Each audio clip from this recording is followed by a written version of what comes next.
प्रभु यीशु मसीह के नाम से जय मसीह की। आज के इस वीडियो में हम भजन संहिता उसका 42 अध्याय और उसके 5वें पद का मनन करेंगे, जहाँ पर लिखा है, हे मेरे प्राण तू क्यों गिरा जाता है, तू अंदर ही अंदर क्यों व्याकुल है। परमेश्वर पर आशा लगाए रह, क्योंकि मैं उसके दर्शन से उद्धार पाकर फिर उसका धन्यवाद करूँगा। हम जो मनुष्य है, हम इस बात को स्मरण करना है कि हम 3 भागों में बने हैं। पहला है हमारी आत्मा। हमारी आत्मा हमें परमेश्वर के साथ जोड़ती है। परमेश्वर की इच्छाएं क्या है, परमेश्वर की वाचाएं क्या है, परमेश्वर के विचार क्या है, परमेश्वर क्या चाहता है, इन सारे बातों को हम अपने आत्मा के द्वारा जान सकते हैं। बिना हमारी आत्मा के द्वारा हम परमेश्वर की बातों को नहीं जान सकते। इसीलिए जब एक व्यक्ति का उद्धार होता है, इफिसियों के पत्री 2 अध्याय में लिखा है कि वह उसे जीवित करता है। मतलब हमारी आत्मा जो आदम के पाप की वजह से मर गया था, मसीह यीशु में आने के बाद वही आत्मा जीवित होती है, जिसके द्वारा हम परमेश्वर के बातों को समझ सकते हैं और वह हमारी आत्मा हमें परमेश्वर के विचारों के साथ जोड़ती है। दूसरा हमारा प्राण, जो कि हमारे विचार, हमारे इच्छाएं, हमारे कल्पनाएं, हमारे भावनाएं हैं।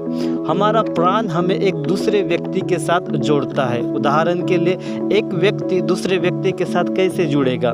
उस व्यक्ति के जो विचार है, जो भावनाएं हैं, यदि वह विचार, वह भावनाएं दूसरे व्यक्ति के विचार और भावनाएं से जुड़ते हैं, तो इसका मतलब वे आपस में एक दोस्त हुए, अच्छा संबंध रखते हैं। तो हमारा प्राण हमें दूसरे व्यक्ति के साथ जोड़ता है। तीसरा है हमारा शरीर, जो हमें भौतिक या सांसारिक चीज़ों से जोड़ती है, जो हमें दिखाई देते हैं। जितने सारे वस्तुएं हैं, उन सारे वस्तुओं को हम अपने शरीर के द्वारा हम उन सारे वस्तुओं से जुड़ सकते हैं। 3 भागों से बने हुए आत्मा, प्राण और शरीर।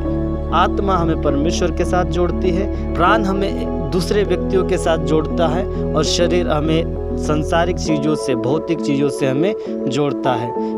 जब हमारी आत्मा परमेश्वर से अलग हो जाती है या परमेश्वर से दूर हो जाती है हमारे पाप की वजह से, तो हम अपने मन में अशांति को महसूस करते हैं। दूसरा, जब हमारा शरीर को चोट पहुंचती है तो हमें दर्द होता है। जो शरीर हमें सांसारिक बातों से जोड़ती है, भौतिक चीज़ों से जोड़ती है, यदि उस शरीर को चोट होता है, चोट पहुंचता है, तो उसी शरीर को दर्द होता है। और तीसरा, जब हमारे प्राण को चोट पहुंचती है तो हमें दुख होता है। तो इस बात को आप हमेशा समझना, यदि आपके मन में अशांति है, इसका मतलब आपके साथ परमेश्वर का रिश्ता ठीक नहीं है। यदि आपका शरीर में दर्द है, इसका मतलब आपका शरीर को चोट पहुंची है। परंतु यदि आपके प्राण को दुख होता है, यदि आपके प्राण को चोट पहुंचती है, तो आपको दुख होता है। तो भजनकार यहाँ पर ये इस प्रकार लिखा है, हे मेरे प्राण तू क्यों गिरा जाता है, तू अंदर ही अंदर क्यों व्याकुल है। भजन सहित भजनकार का आत्मा तो ठीक है, भजनकार का शरीर तो ठीक है, परंतु उसका प्राण अंदर से अंदर व्याकुल है, अंदर से अंदर दुखित है।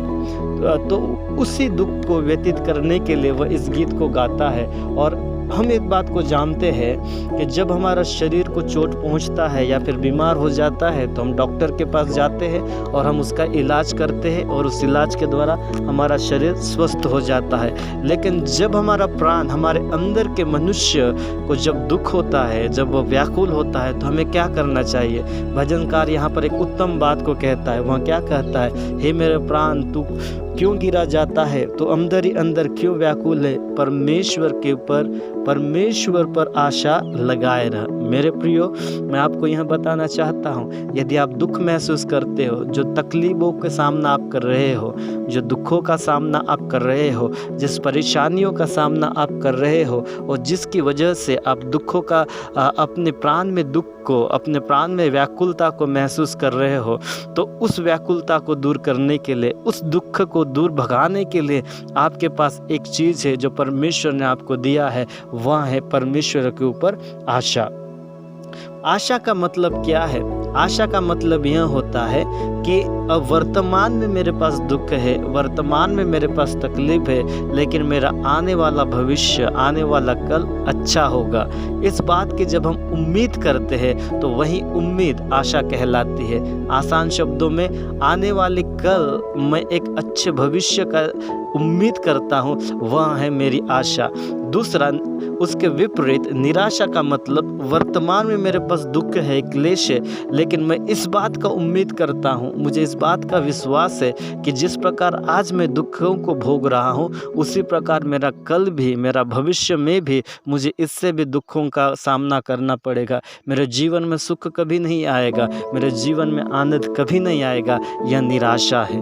तो परमेश्वर का वचन यह कहता है कि हे मेरे प्राण, तो अंदर से व्याकुल है, तो गिरा जाता है, तो दुख में है, तो उस दुख का इलाज यह है कि तू परमेश्वर के ऊपर आशा लगाए रख। मतलब आज जो मेरी परिस्थिति है, उस परिस्थिति को बदलने का, आज जो दुख है, आज जो मेरे पास विलाप है, उस विलाप को नृत्य में बदलने की सामर्थ्य परमेश्वर रखता है। और इसीलिए मैं परमेश्वर के ऊपर आशा लगाता हूँ कि वह मेरा कल सुधारेगा, वह मेरे आंसू को पोंछेगा, और जब वह मेरे आंसुओं को पोंछेगा तो मेरे पास एक बेहतर भविष्य होगा। इसीलिए भजनकार निश्चिंत कहता है, मेरे प्राण तो दुख में है, तो व्याकुल है, निश्चिंत रह, परमेश्वर के ऊपर आशा लगाए रख, और वहाँ तुझे एक अच्छा भविष्य देगा। मेरे प्रियो, आप कभी अपने तकलीफों को देखकर, अपने परेशानियों और कष्टों को देखकर कभी निराश ना हो। परमेश्वर के ऊपर आशा लगाए रखे, क्योंकि वही परमेश्वर है जो हमारे भविष्य को सुधार सकता है, और वही परमेश्वर हमारे भविष्य को भी सुधारेगा। प्रभु आप सबों को आशीष दे। जय मसीह की।